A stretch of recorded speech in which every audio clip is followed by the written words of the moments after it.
Hello, users, and welcome to another episodic installation of Above It All, the series where I talk about fucking politics and how the United States is a piece of garbage.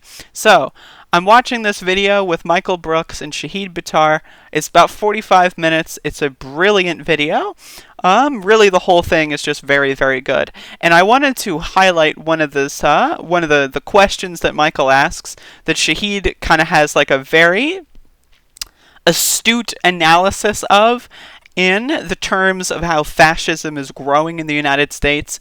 You know, there's an ongoing debate that, in my opinion, is kind of dumb. You know, like fascism is clearly in the United States. If people don't understand that, it's probably because it hasn't hit them yet.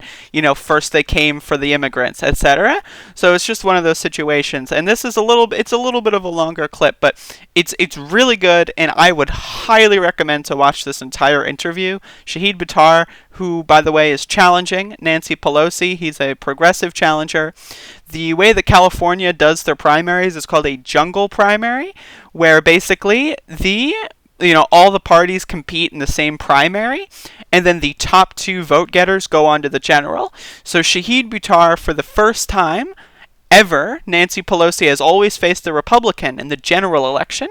Shahid Buttar managed to get number 2 in this jungle primary, meaning it's going to be a Democrat versus a Democrat in the general election.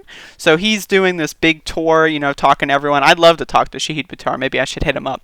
But he's a really brilliant guy. Like, seriously, I highly recommend following him. Also, Michael Brooks is pretty good too. So I'm going to just let this play out for a bit, and I'll pause when I need to. But just like, this is really, really good stuff. And again, I highly recommend watching this whole video if you have time for it. It's 45 minutes. It's not that long, but I highly recommend it. It's a really good interview. Probably one of the best that I've seen from Shahid Buttar, and I have been following a lot of his stuff, because as far as progressive challengers go, like, AOC is good, right? Like, Ilhan Omar is my queen, but Shahid Buttar, if we could get this motherfucker in Congress, bitch, this is a whole new ball game.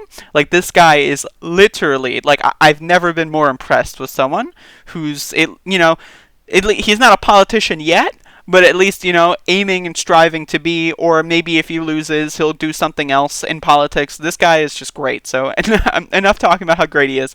I'm going to let the video play. I want to cover with you in like about the next 10-15 minutes. So one, I just really want to, hit something you alluded to before. In an acceleration... Just for the sake of time, I'm going to pop this up to 1.5.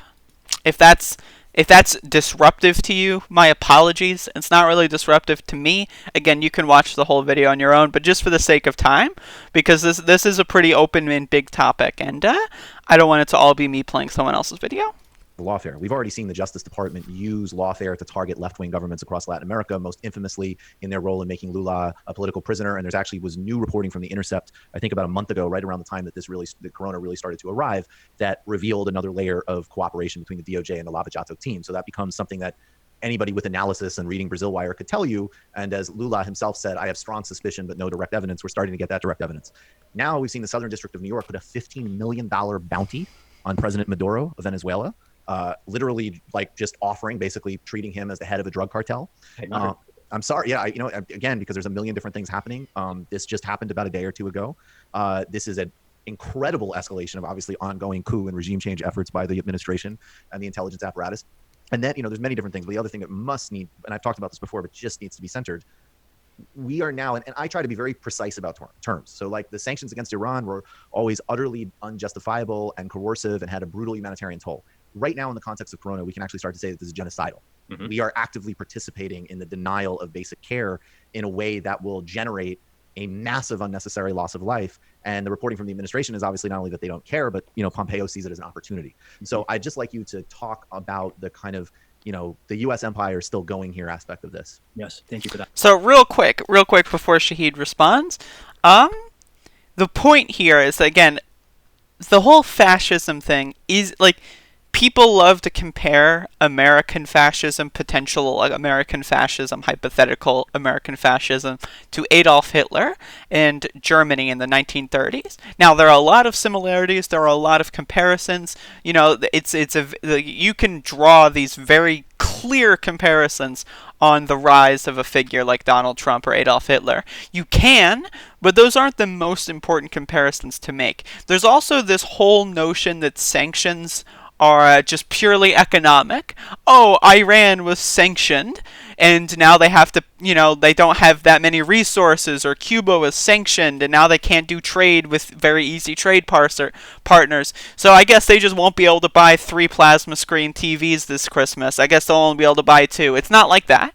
We're talking about a lot of countries with a lot of poor people. We're talking about a lot of countries where if you sanction something like Iran, Venezuela, Cuba, etc., you are going to directly cause, it's not indirect. It is the direct result, especially during a pandemic, and this is the subject matter here, especially during a pandemic.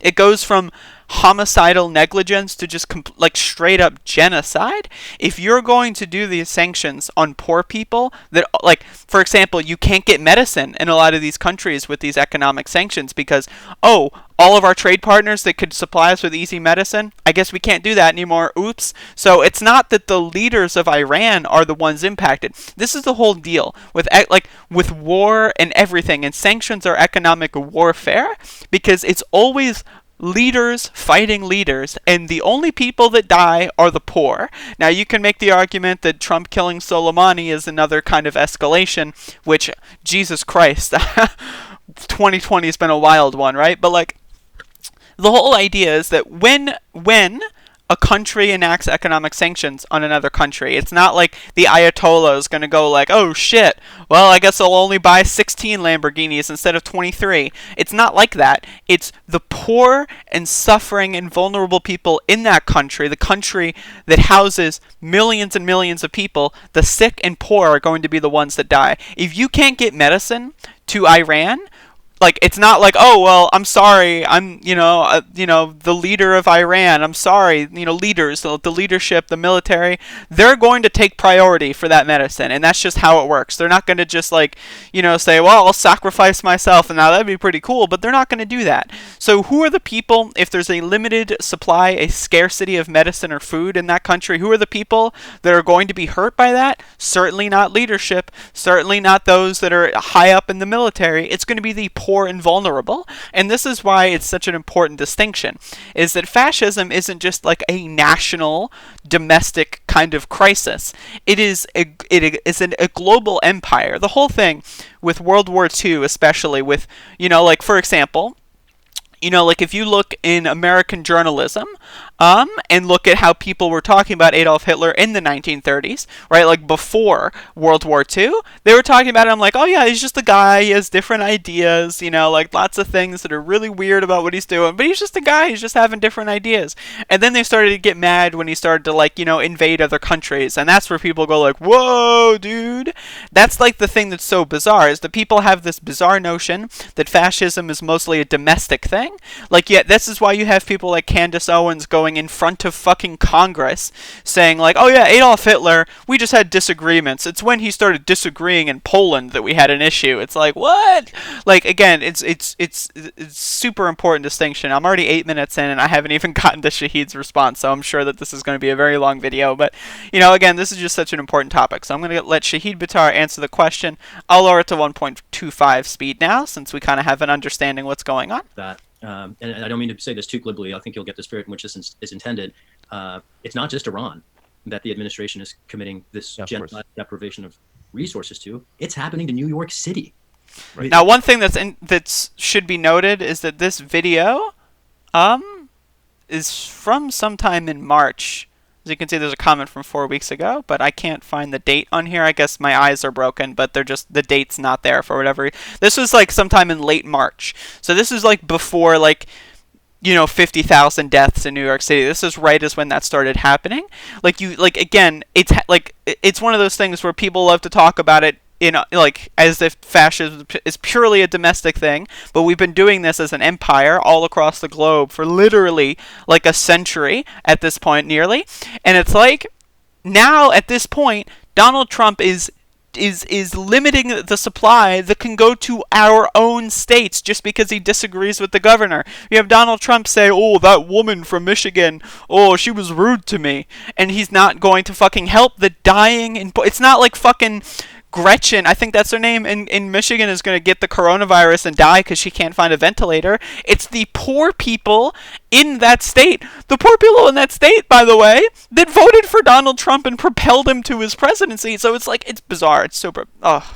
Actually here at home, I mean, these sorts of abuses that we used to just think about being the subject of international interventions, it's our chickens are coming home to roost, and they are here now, and lots of people are paying very profound prices for the inability of our system to get in front of these, again, preventable failures. In the context of the empire, I see this as an existential issue, not just for my campaign, but for me as a human being. Like I exist in the United States because the United States supported serial military interventions in the native country that my parents fled in the 60s, Pakistan. So I am the result of an intergenerational response to military industrial corruption. Latin America has seen it worse than anywhere.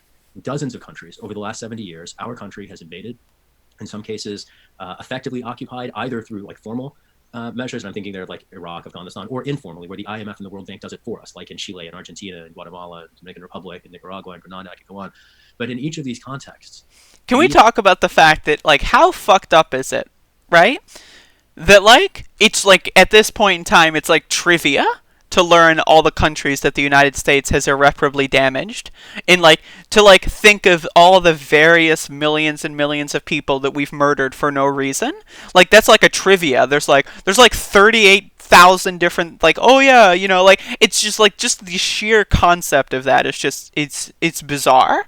Like, it's so fucking incredible. It's just, we've decided, the United States has decided under the administrations of Democrats and Republicans to put human rights behind corporate profits, and to use our military-industrial complex, whose architect warned us to fear it, to... Real quick, again, corporate profits over human lives. And again, I love the way that he speaks, because he speaks with such clear terms and he's very succinct in his speech. And that's why, again, huge fan of Shahid Buttar. But this is the whole thing with capitalism, and why capitalism... it's just garbage. If you support capitalism, you are either a psychopath or a fucking dumbass. Those are the only two options. I'm sorry, there's no, like, radicals. Like, that doesn't exist. I'm sorry. If you support capitalism, you are either a psychopath who doesn't care about human lives and just wants to, like, fucking drive 38 fucking, like, race cars every day, or you're a stupid fuck. And, again, like, you can be poor and suffering and just be ignorant, and that's also an option, and I get it. I totally understand. But that doesn't change the fact that you're a stupid fuck. You know, like, I'm sorry, and again, I'm sorry. Like, I know that there's a lot of various people in various situations that can't educate themselves in the same way that I can, and that is a privilege that I have over other people. However, that being said, like, when you're willing to go to war, whether it be economic warfare or actual boots on the ground warfare, over oil reserves, especially now this is recorded, of course, this interview is recorded before oil prices went into the negative. So it's like, all for what? We've killed millions and millions of people, ruined billions of lives for a fucking industry that was paying people to take their product. Like, we did all this for what? Like, that's the thing, is for what? What did we gain? Effectuate this, not just invasions, not just the destabilizations of democratically elected governments, but particularly corporate resource grabs, extraction of minerals, extraction of oil and gas. I want to connect that to the climate crisis. Not only are we talking about an empire run amok and continuing to run amok, even while the world is bearing the brunt of this pandemic, but there's a whole other crisis that preceded this, right? Climate chaos, and it is largely our fault. It's not just the case that we've incentivized a market situation to pull every drop of oil out of the ground. We have gone so far as to invade other countries when they try to keep it from us, to pull it out of the ground for ourselves. That's the story in Iran. That's why the US and Iran have such poisoned relationships. In the 1950s, there was a domestic revolution there. The revolution was in 79, the coup was in the 50s, but the coup responded to an attempt by Iran to nationalize its oil fields. And why did we impose a brutal dictatorship on Iran? Because we wanted the oil that the country tried to keep from US and UK corporations. That pattern continues. And when, before we were talking about the threat of fascism consolidating in DC, make no mistake, this is not a strictly domestic problem. We are witnessing the emergence of fascism around the world.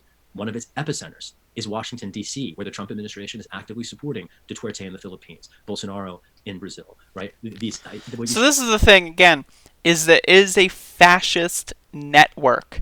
And really, capitalism itself is fascism. It's the 1%, the people in charge, versus the people that aren't in charge. That's why you see these axes, where, like, you look at, like, fucking places like Hungary, that, like, gave all the power, like, the government basically just absolved themselves of all power, so that the president of Hungary can do whatever the fuck he wants. You see, like, Bolsonaro just doing whatever the fuck he wants, sending helicopters to shoot at schools. Like, this is a literal thing that happened, and there's video of it. This is like sometime late last year. It's like you see these situations that it's not like, again, like it's like white. It's not necessarily just white people versus brown people or whatever. Like these weird, like identity-based caricatures. Although that typically is what it is, but it's really mostly rich versus poor. It just so happens that the forms of racism and fascism that our current world grew from was very racist, and therefore a lot of people that are on top happen to be white and happen to be male and happen to be American in a lot of these contexts. But it's capitalism itself isn't inherently racist, I would say. It's just one of those things where it's like, given the world that capitalism, as you know, grew out of, you know, like fucking mercantilism and fucking feudalism, of course those were extremely racist societies. So it's like capitalism, unless it was specifically designed from the get-go to be anti-racist, is going to end up being very racist. And that's why socialism is just required at this point. Like, if you aren't at least a socialist, if you don't identify as socialist or communist in any capacity, what are you doing? Like, seriously, this is like we are all equal, we are all humans. The fact that there's even a conversation as to whether or not we live in a fascist globe is just bizarre to me. Like, again, it's so bizarre. Like, we see these, and I'll just stop Shahid here. You can watch this full interview. It's really good. But again, it's just like we live in a really fucked up world, and it's like, I don't know, the fact that, like, there are people out there that actually are able to very, very succinctly put this together a lot better than I am, for sure. And, you know, I'm only 23 years old, so it's like, you know, maybe if I keep doing this for a while, I'll get there. But, you know, again, it's awesome. And, it helps me strive for a better future.